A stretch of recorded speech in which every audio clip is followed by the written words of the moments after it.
Nous avons plaisir pour nous recevoir et sur antenne nous Pierre-Yves Bouquet, il est directeur adjoint Fondation de la mémoire de l'esclavage. Monsieur Bouquet, bonjour, un plaisir de vous recevoir ce matin sur Magic 9. Bonjour, merci de m'avoir convié dans votre émission. Bonjour, Monsieur Bouquet, j'espère que vous allez bien. Pour ceux qui ne sont pas familiers de la Fondation Mémoire de l'esclavage, est-ce que vous pouvez faire une brève présentation de cet organisme, je vous prie?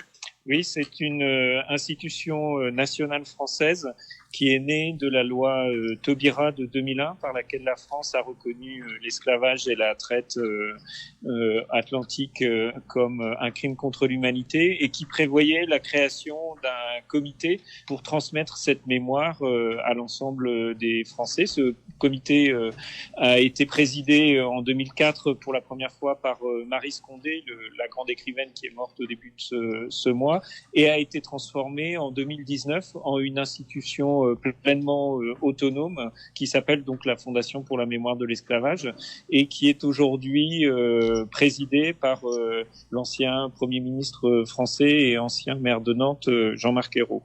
Avec vous, nous allons évoquer votre communiqué, le communiqué dans lequel vous dites qu'Haïti brûle et qu'il faut cesser de regarder ailleurs. Cette lettre aussi adressée au président Macron et au Premier ministre Attal. D'abord, le communiqué, il y a ce constat sans appel, Haïti brûle, et cet appel également à cesser de regarder ailleurs. Cette interpellation à cesser de regarder ailleurs. Explique. C'est ça, donc c'est une déclaration qui a été adoptée par notre conseil d'administration. Notre conseil d'administration compte 20 membres avec des représentants de collectivités locales françaises, d'institutions, des personnalités de la société civile aussi. Il y a notamment la romancière haïtienne Yannick Lahens qui a participé à l'élaboration de ce texte depuis Port-au-Prince où elle habite. Et l'objectif de ce texte, pour une institution française comme la nôtre, c'était d'interpeller les autorités françaises et la France globalement sur le fait que quand un pays comme Haïti connaît la crise qu'il connaît, et compte tenu des liens historiques que la France entretient avec Haïti, il n'est pas possible de rester silencieux. Et il est encore moins possible de rester silencieux quand, comme nous, la Fondation pour la mémoire de l'esclavage, on a pour mission de partager cette histoire qui est celle d'un crime contre l'humanité, mais qui est celle aussi de celles et ceux qui se sont opposés à ce crime.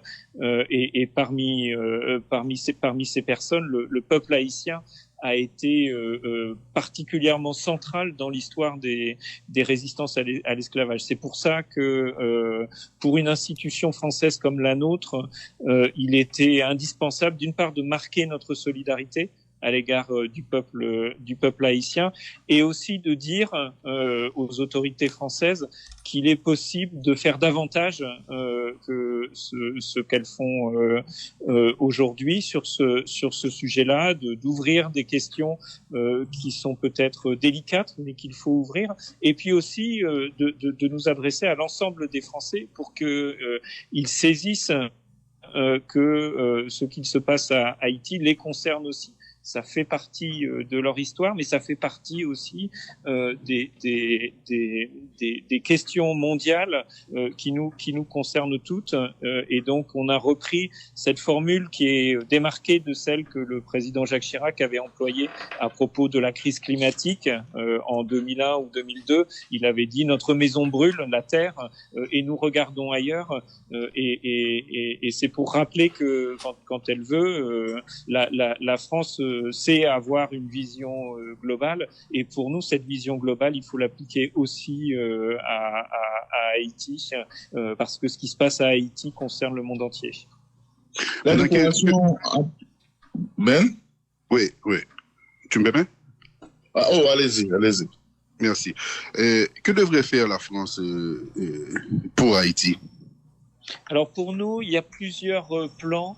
Il y a un plan diplomatique sur lequel la Fondation n'est pas la mieux qualifiée pour dire ce que la France doit faire, mais on rappelle qu'elle est membre du Conseil de sécurité des Nations Unies et que ça lui crée une responsabilité diplomatique pour faire en sorte que la communauté internationale se mobilise autour d'Haïti, comme elle le fait autour d'autres situations problématiques aujourd'hui. Donc il y a un premier plan qui est celui de la diplomatie. Ensuite, ce qu'on dit, c'est que indépendamment de ces questions diplomatiques, dans les instruments politiques français, il y a des instruments qui peuvent être mobilisés en faveur de la population haïtienne ou qui témoignent de la sensibilité des autorités françaises à la situation particulière d'Haïti. Alors on a donné 2 exemples dans la déclaration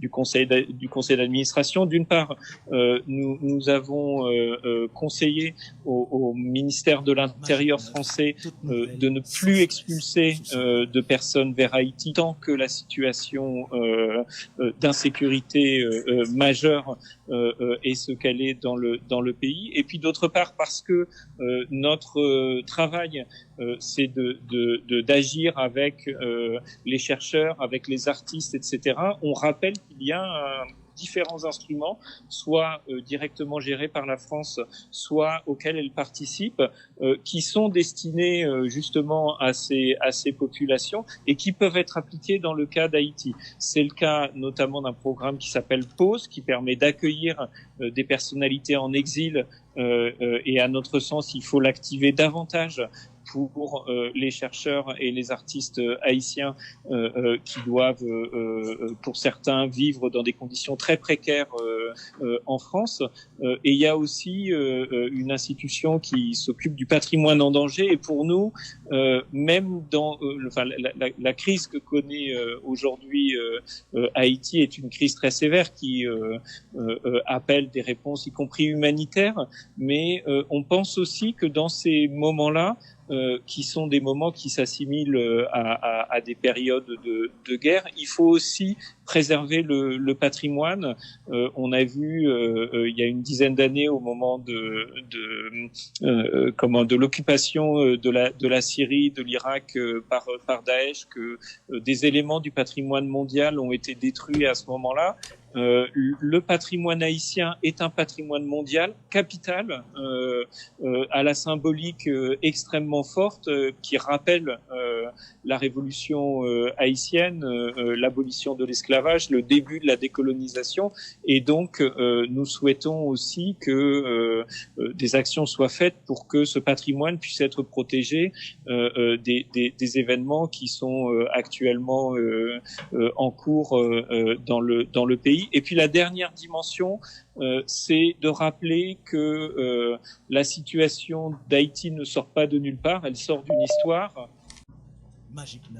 qui n'a jamais été réparée, et c'est la raison pour laquelle nous pensons que le moment est venu pour la France et pour d'autres pays qui se sont déjà d'ailleurs engagés dans cette démarche. Le moment est venu d'ouvrir cette question, de l'affronter. Elle est sensible, délicate, mais il nous semble que face à l'urgence de la situation, l'histoire aussi nous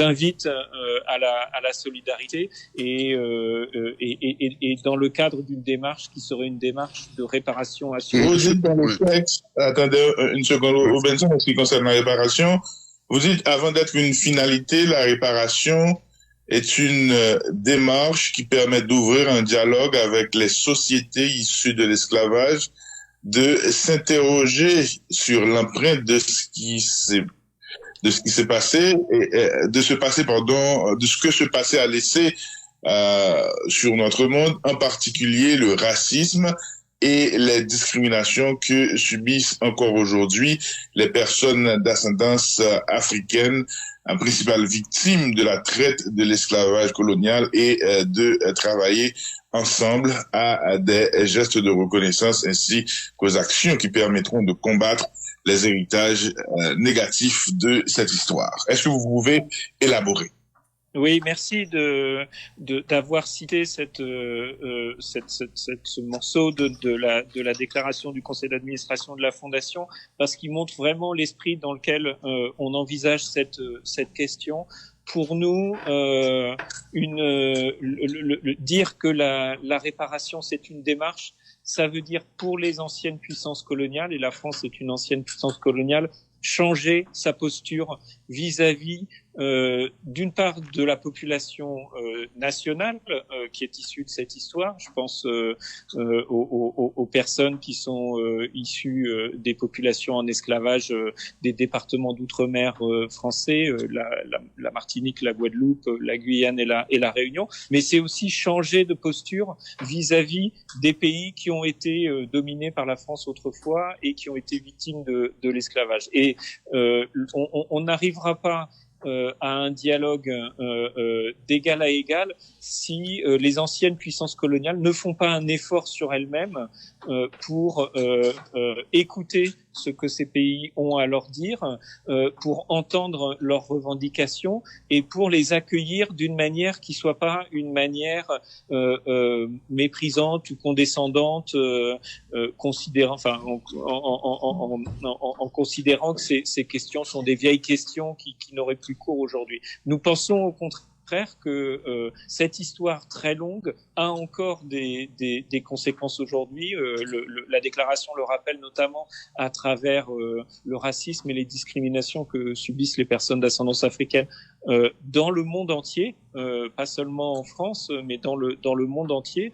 Et les anciennes puissances coloniales, parmi lesquelles la France, ont un rôle à jouer pour corriger ces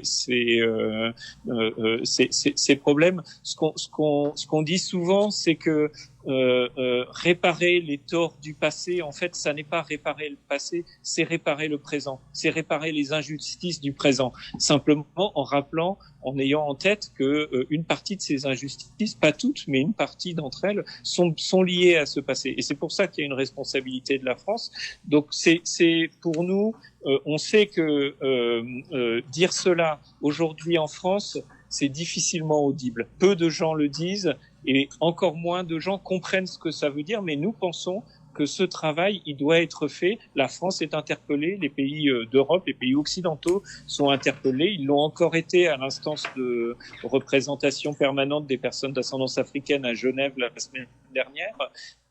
Et nous pensons que c'est une démarche qui est constructive, qui est productive, que de s'engager dans cette voie, comme d'autres pays l'ont fait. C'est pas une question sur laquelle la France est seule interpellée. Je pense notamment aux Pays-Bas qui travaillent sur le pouvoir de l'esclavage.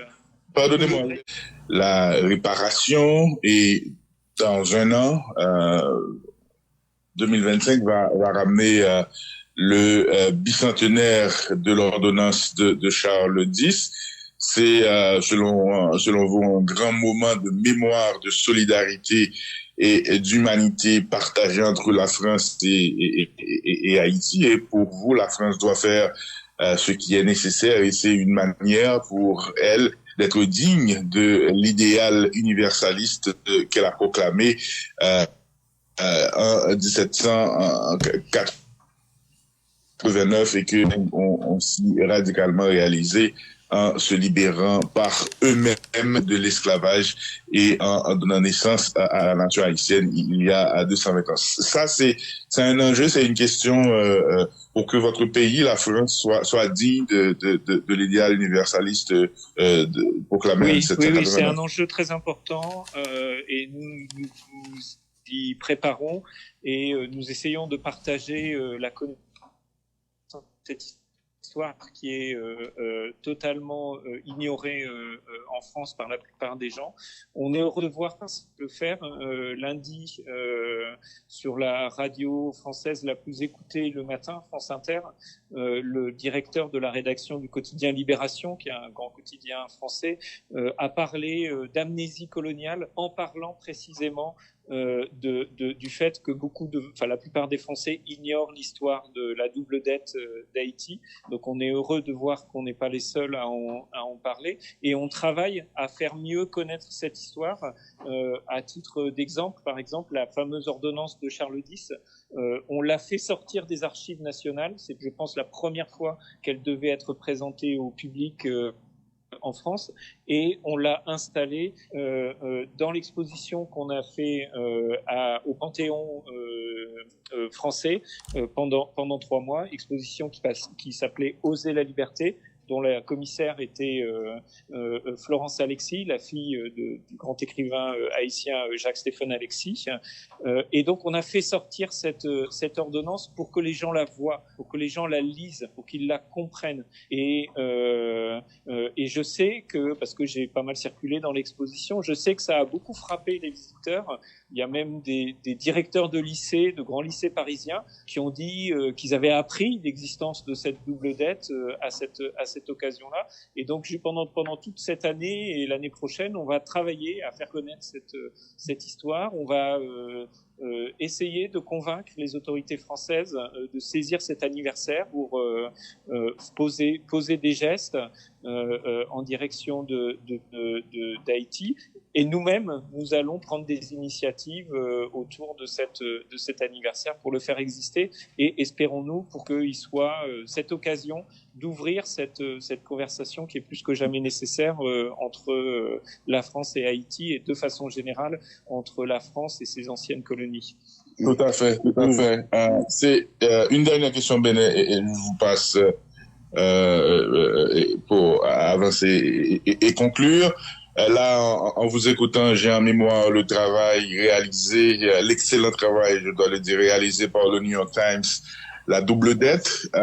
C'est une enquête approfondie qui a étalé les responsabilités, qui a montré tout le système ayant profité de cette opération-là, les banques, leur descendance, les financements.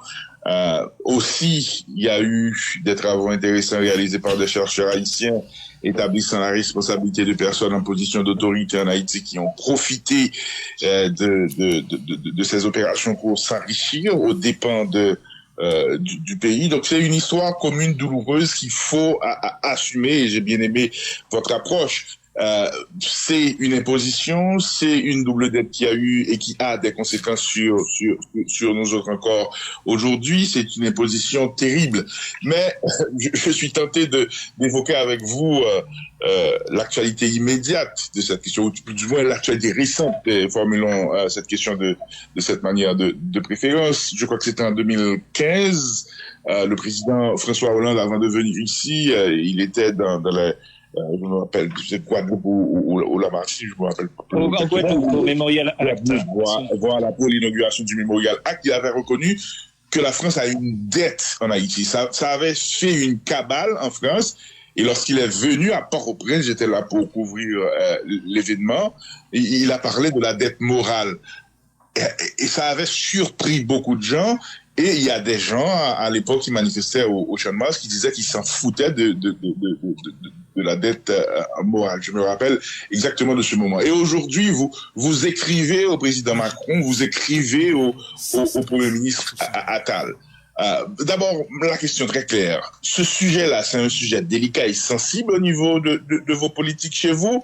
Et est-ce que vous vous attendez à autre chose de M. Macron que les éléments de langage de M. Hollande, que la position yo-yo et de girouette qu'il a adoptée sur cette question-là? On espère que la France va saisir cette opportunité pour aller plus loin. On pense que c'est une question importante, on pense que c'est une question qui a des résonances au-delà même d'Haïti. Je suis frappé de voir que les discussions au sein des Nations Unies autour des réparations de l'esclavage commencent toutes par une évocation de la dette d'Haïti. C'est un symbole, et donc je pense que la France s'honorerait à être à la hauteur de ce symbole en agissant. Après, ça reste une question sensible, et le silence des autorités françaises suite à l'enquête du New York Times témoigne que le sujet reste compliqué à aborder.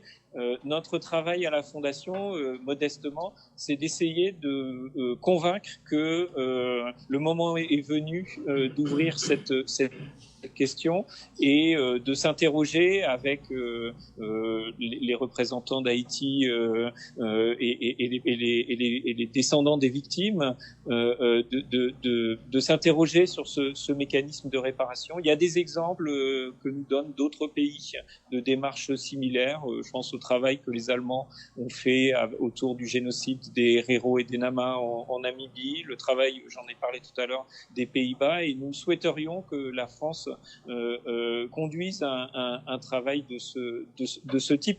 Elle commence déjà de façon un peu insensible, mais l'exposition du Panthéon, c'était déjà quelque chose qui a permis de faire exister cette question-là dans une institution très symbolique de la République française. Donc pour nous, c'est une première étape, petite étape symbolique, mais dont nous espérons qu'elle permettra d'avancer plus loin. Et notre conviction, c'est ce qu'on dit aussi à nos interlocuteurs, c'est qu'il y a une demande, il y a une attente du reste du monde sur ce sujet-là. Il y a une responsabilité qui pèse sur les épaules de la France de ce fait, pas que de la France d'ailleurs, mais de la France notamment, et il faut y faire face. Est-ce que ça sera le cas? Je suis pas capable de vous le dire, mais en tout cas notre souhait par cette interpellation, c'est d'ouvrir le débat et de le faire suffisamment en amont pour que dans un an des choses aient pu être progresser, la réflexion ait pu progresser et que des choses puissent être faites.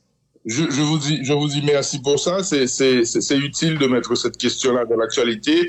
Ma dernière question pour revenir à ce qui se passe. L'appel est clair. Il faut pas se détourner le regard de ce qui se passe en Haïti. C'est une tragédie, menace de famine, criminalité. C'est 11 millions de personnes qui subissent les conséquences de cette crise. Si j'ai bien lu et bien compris, c'est un appel à la solidarité, mais il y a une mise en garde, pas d'ingérence. Il faut accompagner les Haïtiens dans ce qui doit être leur propre décision pour résoudre la crise. Si j'ai bien compris aussi, un élément important de l'esprit de votre déclaration. Vous avez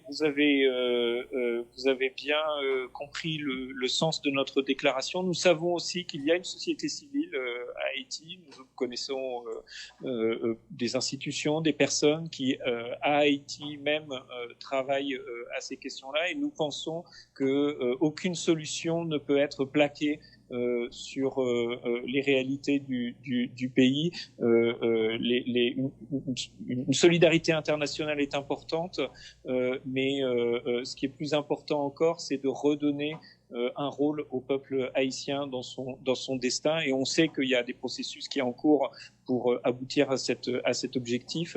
Et on forme le vœu qu'il aille jusqu'à son terme et que la crise puisse être résolue de cette manière. Ben?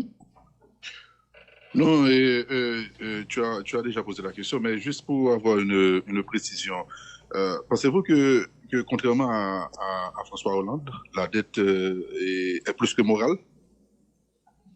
Nous pensons que la dette est plus que morale, oui, incontestablement. Tout à fait. Merci beaucoup, M. Bouquet. Bonne journée. Au revoir. Merci à vous de votre invitation. C'était un honneur d'être sur vos ondes. Merci un peu. Nous devons nous recevoir. Kimbela, n'a pas l'autre.